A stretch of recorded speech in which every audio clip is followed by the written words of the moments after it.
Hello and welcome to NewsHour, 60 minutes of news live on CCTV International. I'm Annie Fu in Beijing. The Honduran army has seized President Manuel Zelaya and sent him into exile. Zelaya was awakened Sunday by gunfire and detained while still in his pajamas. He was then forced to board a plane to Costa Rica. The action by the soldiers came just hours ahead of a disputed referendum that critics say Zelaya wanted to use to remove presidential term limits. The Supreme Court had ruled Zelaya's referendum was illegal, and the military and the Congress, dominated by opposition parties, opposed his referendum proposal as well. After arriving at an airport in San Jose, Costa Rica, Zelaya said he refused to recognize any de facto government. He said he was the victim of an illegal coup and has vowed to remain in power. I was taken out of my house with guns pointed at me by people whose faces were covered. They put me on a plane without my consent and flew me to San Jose. This is by no means legal. There is no need to request political asylum, but I do ask for hospitality, as I am still the president of Honduras. The Honduran Congress has announced Roberto Micheletti as the country's top leader following Sunday's ousting of President Manuel Zelaya. Li Sheng reports on the decision that has sparked street demonstrations for exiled President Zelaya. Micheletti plans to stay in power until January 27th, when Zelaya's current term ends. Named by Congress, Micheletti says his right to power is completely legal. My motto will be the reconciliation of the great Honduran family and the great national dialogue. But I will go further than that. As the Republic's constitution requires, we'll share the governing amongst everyone. In contrast to the cheers inside the Congress building, fury is being expressed in the streets.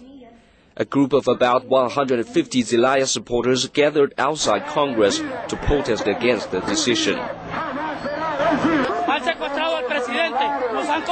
They have kidnapped the president. We want our president back. Please, give him back. Many of Zelaya's supporters blocked the main street outside the gates to the National Palace as soon as news of the president's ousting spread.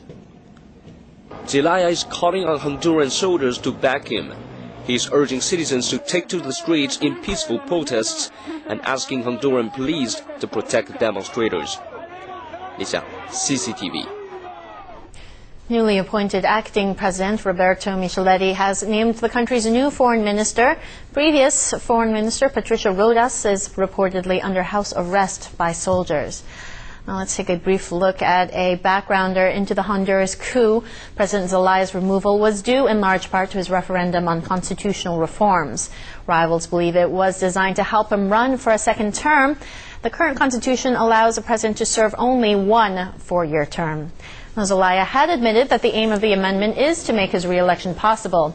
He believes that will ensure the continuity of his policies in education and health care, which have helped some of the country's poor out of poverty.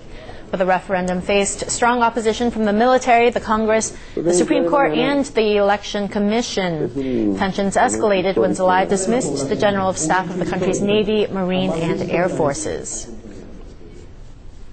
Well, countries throughout Latin America and the world have condemned Zelaya's expulsion. And Venezuelan President Hugo Chavez says if a new Honduran government is sworn in as a result of the coup, they will bring them down. Xu Jiaying has more. Chavez has put his country's military on alert. If our embassy was attacked, for example, if our ambassador was kidnapped or attacked, this military government junta that's there, even if they didn't respond, would be entering a state of war, a de facto state of war. We'd have to act, militarily even. We are obliged to.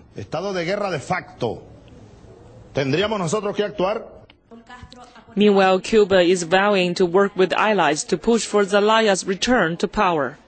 I hold the Honduran army responsible for the life of the Honduran foreign minister and for the well-being of Cuban personnel, and in particular of the Cuban embassy in Tegucigalpa. The Argentine president says that the coup has marked the return to savagery for the region. We know what this means, and I can clarify it as a return to barbarity. Absolutely all the countries of the continent and the whole international community must call for the reinstatement of the democratically elected president. He must be reinstated until there are new elections in which the Honduran people can vote for a new leader. Bolivia is also calling for international organizations to condemn the coup. What's happening in Honduras is an adventure by a group of soldiers that is against democracy and against the people. They will fail. Meanwhile, the Organization of American States held an emergency session. The OAS said that it would not recognize any government arising from the coup. Xu Jiaying, CCTV.